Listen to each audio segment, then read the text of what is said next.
Hello, magandang tanghali sa inyong lahat. Ayan, andito po ako sa Korea. Yan po ang pagkain dito sa hotel. Yan. Oo. Ayan na, yung nori na yan ang aking favorite. Ayan.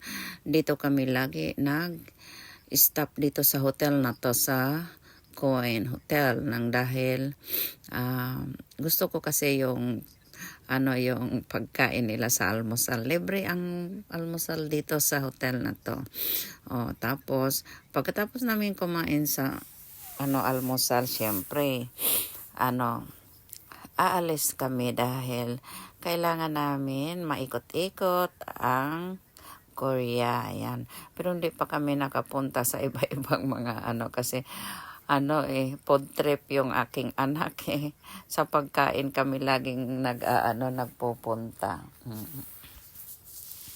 Kaya yan, ako lang siyempre, ang mukha ko lang ang kinukunan. Kasama ko naman yung aking anak dyan kumakain, no? Pero, ayan, ang bili. Oo. Ganon lang talaga. Pag habang may pa tayo na kaya pa natin mag-travel, kailangan natin, puntahan na natin yung ibang bansa.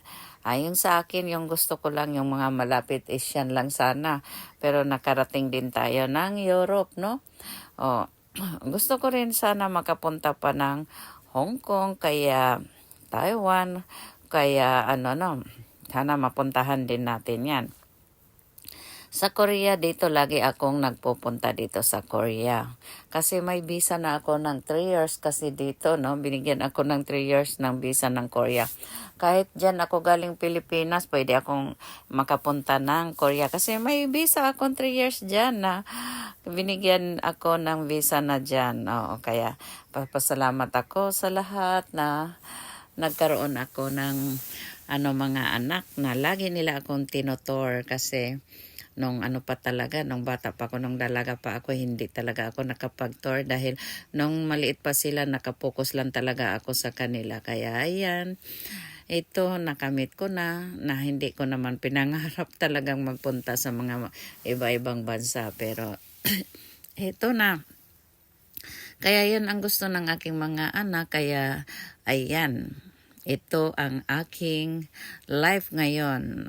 'Di ba? Enjoy lang talaga tayo sa ating life.